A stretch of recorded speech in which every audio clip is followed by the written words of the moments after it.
시절로 오세요. 그때 우리가 여기에 있습니다.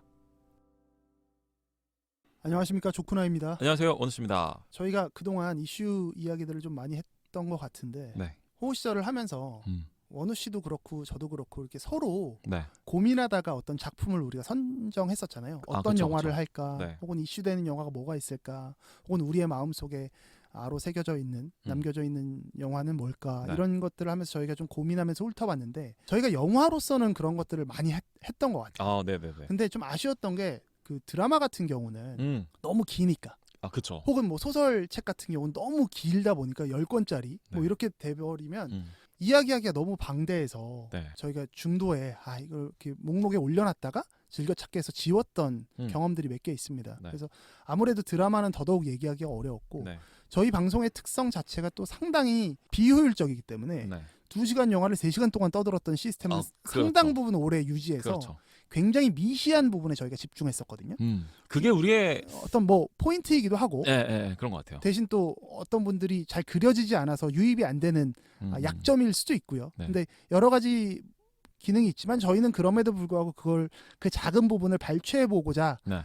그런 방식을 오랫동안 진행해 왔는데 그러다 보니까 그 안에서 탈락했던 작품들이 각자에게 좀 있지 않나. 그렇죠. 네, 네. 이런 좀 아쉬움들이 있어서 오늘은 조쿠나와 원우 씨의 히든 트랙이라고 해서 제목 좋다. 뭐 그게 음악일 수도 있고 네. 영화일 수도 있고 혹은 뭐 도서일 수도 있고 가리지 않고 네. 각자 한 편 정도씩 마음속에 있는 걸 좀 소개해보는 시간을 해보면 어떨까라는 네. 생각으로 준비를 했습니다. 네, 좋습니다. 어떤 작품들, 그러니까 약간 그 2군에 있었던 작품들을 한번 얘기해 보는 거죠. 그러면 뭐 이제 제가 먼저 이야기를 해볼게요. 네네네. 사실 제 마음속엔 늘 1군이었고 네. 이 원우 씨랑 이런 이야기를 방송에서도 그리고 사담에서는 더 많이 했고요. 네. 몇 번 이제 공공연히 이 작품의 위대함에 대해서 네. 혹은 저의 감상에 대해서 짤막하게는 이야기를 한 적이 있을 거예요. 네.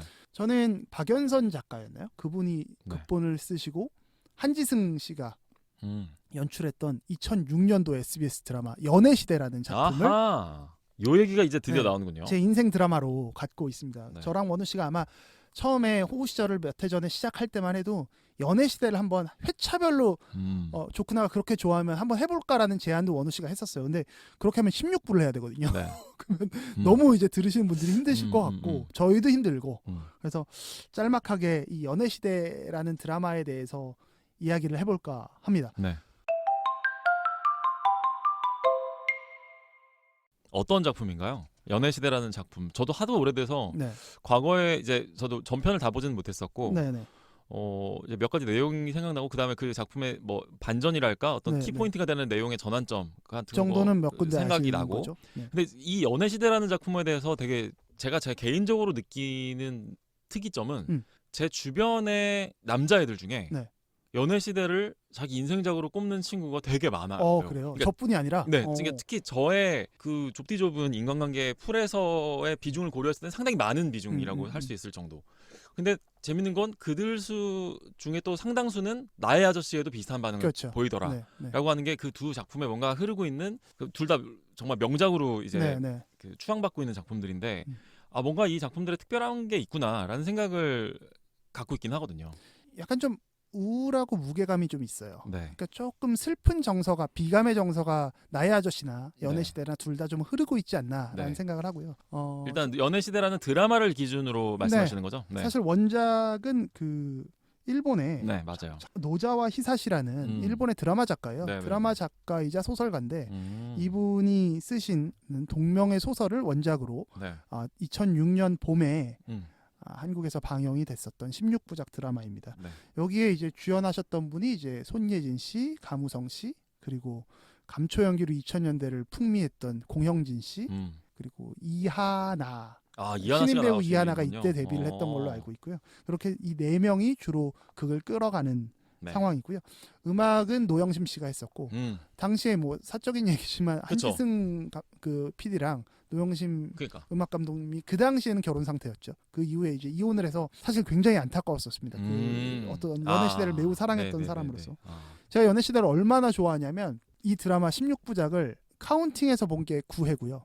총 9번을 이 드라마를 봤습니다. 야. 그리고 9번을 이 드라마를 봤고 이 드라마를 10번을 보지 않은 이유는 2010년대 중반이 되니까 그 풀 HD, QHD 이런 화면이 나오고 나서 UHD 이렇게 네, 나오고 네. 나서 고화질의 그 영상들. 고화질의 영상으로 작업 변환이 안 됐던 거였어요. 네. 그러다 보니까 이제 못 보겠더라고요. 눈의 시선이 힘들어서 네, 못 따라가다가 최근에 웨이브에서 좀 찾아보니까 네. 좀 고화질 버전이 있더라고요. 그래서 그거를 좀 제가 요새 웨이브를 제가 안 보고 있는데 네. 다시 볼까. 나중에 다시 보게 된다면 그 고민을 하고 있고 여러분들께서도 웨이브의 그 고화질 버전이 있으니까 네. 그 연애시대를 안 보셨던 분들은 웨이브를 통해서 보시면 조금 더 이렇게 진입장벽이 낮게 보실 수 있다라는 추천을 먼저 드립니다. 근데 지금 우리가 18년 정도 된 네, 작품을 거의 20년 전의 작품이죠. 다시 우리가 봤을 때 네. 이게 사실 우리가 또 소설이나 영화와는 또 다른 게 네. 드라마는 사실 그 시대상을 정말로 거의 즉각적으로 반영하기 때문에 네. 되게 트렌드도 빨리 바뀌고 네. 1년 전에 영화를 보는 거랑 1년 전에 드라마를 보는 게 기분이 좀 다를 수가 있는 게 그렇죠. 워낙 빨리 바뀌기 네, 때문이거든요. 맞아요. 우리나라의 드라마도 트렌드가 되게 변화가 속도가 빠르다 보니 어쩌면 지금 내가 굳이 이 거의 20년 전의 작품인 연애시대를 다시 봐야 할 이유를 찾기 힘들 수도 있어요. 맞아요. 그거에 대해서 좀 더 진입장벽을 더 낮춰본다면 이 작품에 어떤 매력이 있길래 우리가 지금에서도 늦지 않다. 지금에서도 이 작품은 볼 가치가 있다라고 생각할 수 있을지. 뭐 크게 보면은 네. 우선은 배우들의 연기 그리고 극본의 탄탄함 이 네. 두 가지인 것 같아요. 네. 원우 씨가 말씀하셨던 것처럼 기존의 지금 현재 유행하는 드라마의 속도감이나 네.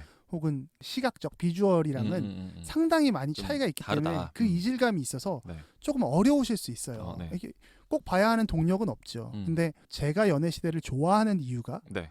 추천하는 이유이기도 할 것 같은데 우선은 처음에 말씀드렸던 연기가 매우 좋습니다. 네. 그 손예진 씨가 맛있는 청혼이라는 드라마를 통해서 데뷔를 했었어요. 2002년인가 그랬었죠. 네. 2001년인가에 데뷔를 했었죠. 2001년에 맛있는 청혼이라는 MBC 드라마를 통해서 데뷔할 때만 해도 정말 화사하고 예쁜 새로운 신인 여배우였고요. 네.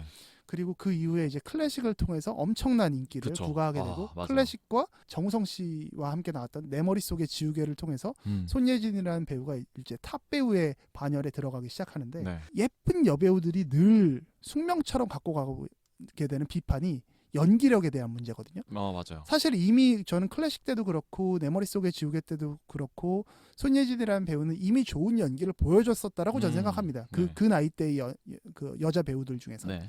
그럼에도 맞아요. 불구하고 숙명처럼 지금 뭐 이제 우리나라 그 연기의 장인이라고 불릴 정도인 이병헌 씨가 90년대 젊은 날에 엄청난 발연기로 비판받았던 것처럼 맞아요. 이 미남 미녀는 어쩔 수 없이 받게 되는 비판들이 있거든요. 네. 근데 이거를 이제 평론가 집단이든 혹은 그냥 일반 시청자 혹은 관객에게서 완전히 손예진은 연기를 잘하는 배우야라는 걸 획득하게 된 작품이 2006년도에 이 연애시대라는 작품이죠.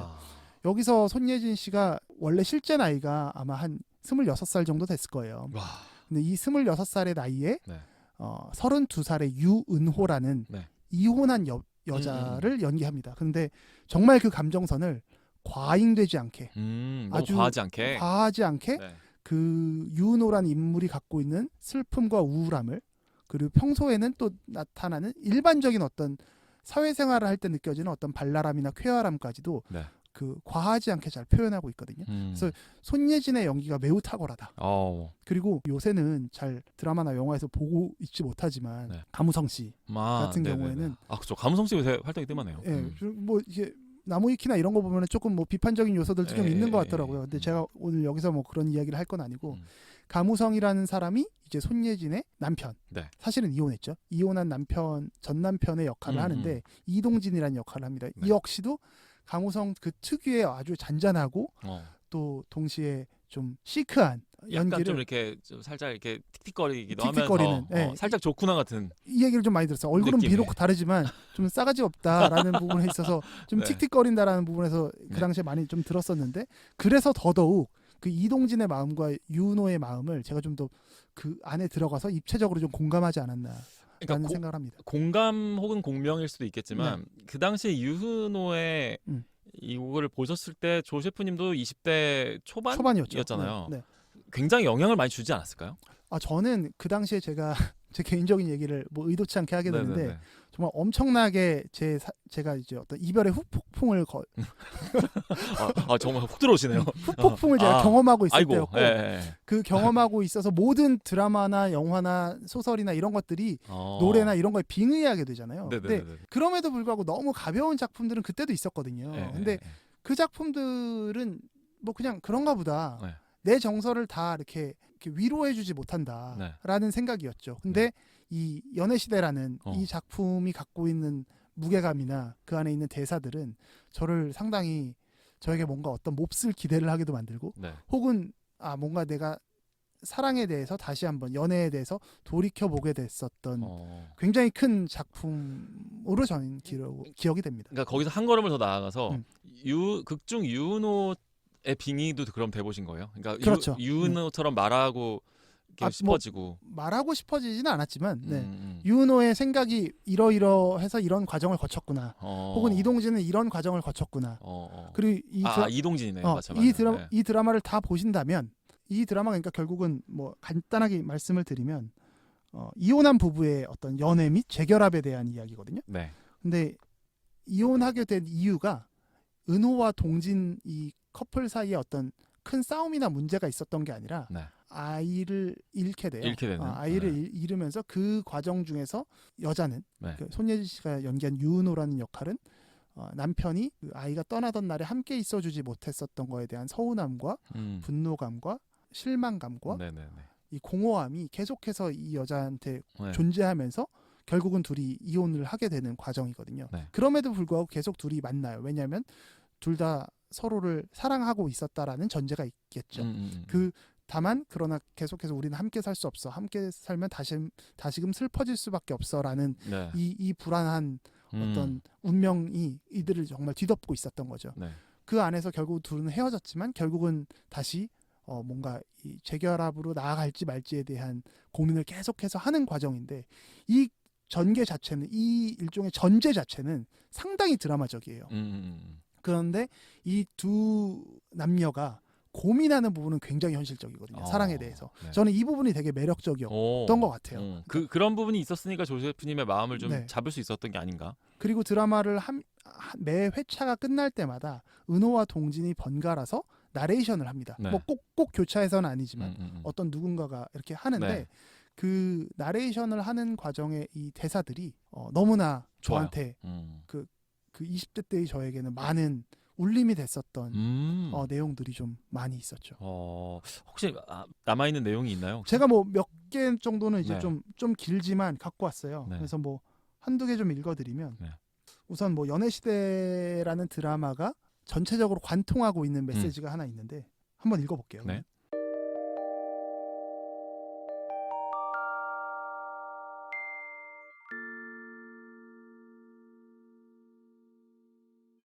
일정한 슬픔 없이 어린 시절을 추억할 수 있을까? 지금은 잃어버린 꿈, 호기심, 미래에 대한 희망. 언제부터 장래의 희망을 이야기하지 않게 된 걸까?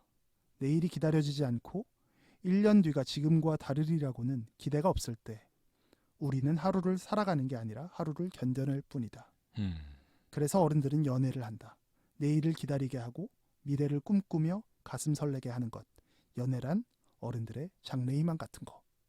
이런 내용인데 제가 이 메시지에는 상당히 많은 영향을 받았던 것 같아요. 그래서 제가 뭔가 그 다음을 생각할 때 연애를 이야기할 때 제가 호우 시절에서도 몇 차례 얘기했지만 어른들이 돼서 관성적인 삶을 살면서 우리는 삶에서 주인공에서 점점 밀려나고 있다는 걸 감지하거든요.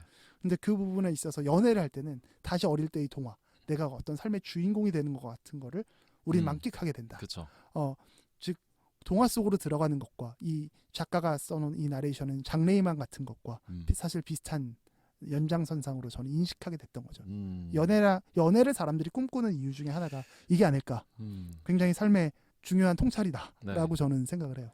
이게 근데 또 그 문장을 들으면서 그러니까 아마 이 작품을 제가 다시 본다거나 아니면 이 방송을 들으시는 분들이 다시 이 작품을 본다고 했을 때는 지금이랑 뭐가 달라진 부분이 있을까? 지금 시대와는 어떤 차이점들이 있을까를 포착해보는 것도 전 재밌을 것 같은 게 요새 초등학교나 뭐 그다음에 꼬마애들한테 꿈이 뭔지 물어보지 말라고 얘기를 하거든요. 그게 사실 저는 방금 얘기하신 그런 씁쓸함의 정서가 어쩌면 이제는 그 연령대가 되게 많이 낮춰져 있는 것 아닐까라는 생각이 잠깐 일단 들었어요. 그걸 들으면서 이제는 내가 그냥 스스로 그 꿈을 말하지 않게 되는 정도가 아니라 그냥 아예 그런 꿈 같은 게 마치 애초에 존재하는 것 자체가 좀 뭐 허황된 것처럼 혹은 허망한 것처럼 이렇게 취급되는 그런 것들이 많이 달라진 부분인 것 같고 그 다음에 그래서 이제 그런 기분을 다시 돌려받기 위해 어른들은 연애를 한다라고 하는데 요새는 또 연애를 하지 않는 시대라고 하는 게 맞아요. 그런 꿈들을 돌려받기 위해서 요새는 그걸 사람에게서 찾는 게 아니라 뭐 예를 들어서 어떤 자기 취미에서 찾는다든지 네. 뭐 뭔가를 뭐 덕질하면서 찾는다든지 이런 식으로 그 방향성도 많이 바뀐 것 같아요. 그러니까 지금 그 문장이 저도 사실 보면서 그 조세프님이 몇 번 읽어준 적이 있었던 문장인 것 같아요. 네. 그래서 참 들을 때마다 좋은 문장이라는 생각이 들면서도 아 우리가 그 연애 시대에서 여기까지 걸어온 길의 사이에 일어났던 일들에 대해서도 아주 좋은 분석이시고 생각해보게 되는 것 같아요. 너무 좋은 계기인 것 같아요. 너무 좋은 분석이시고 그게 약간 이 시대에 흐르는 허무주의이자 동시에 그 허무주의가 지배하는 시대를 바라보는 제가 느끼는 비감인 것 같아요. 그렇죠. 네. 그렇죠.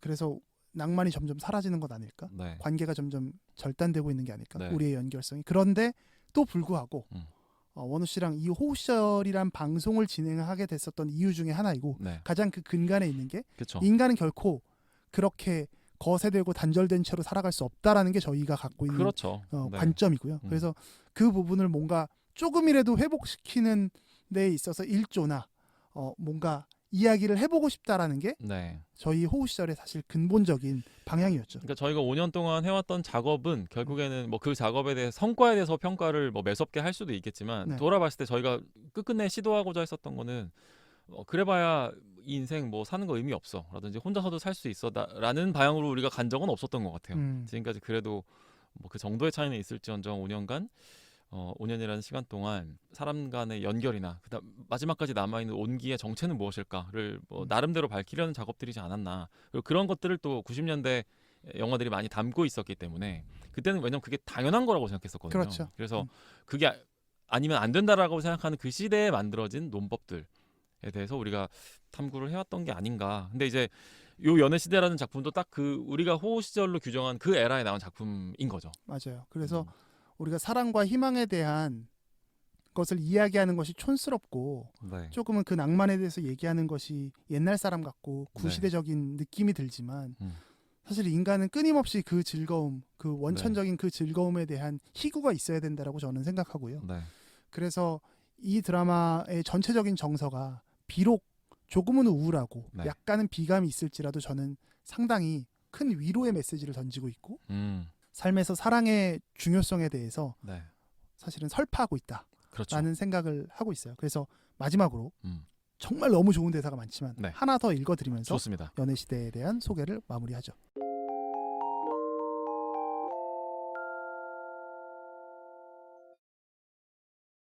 가끔은 시간이 흐른다는 게 위안이 된다. 누군가의 상처가 쉬이 아물기를 바라면서 또 가끔 우리는 행복이라는 희귀한 시간을 보내며 멈추지 않는 시간을 아쉬워하기도 한다. 어떤 시간은 사람을 바꿔놓는다. 시간이 지나도 변하지 않는 사람도 있다. 어떤 사랑은 시간과 함께 끝나고 어떤 사랑은 시간이 지나도 드러나지 않는다. 언젠가 변해버릴 사랑이라 해도 우리는 또 사랑을 한다. 시간이 지나도 변하지 않을 것처럼. 일상은 고요한 물과 같이 지루하지만 작은 파문이라도 일라치면 우리는 일상을 그리워하며 그 변화에 허덕인다. 행운과 불행은 늘 시간 속에 매복하고 있다가 우리의 의지와는 상관없이 달려든다. 우리의 삶은 너무나도 약하여서 어느 날 문득 장난감처럼 망가지기도 한다.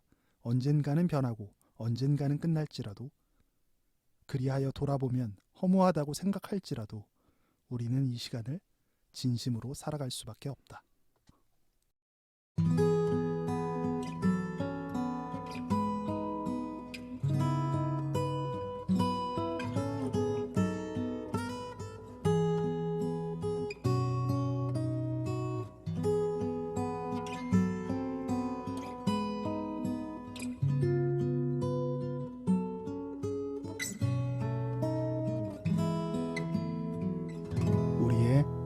호우 시절.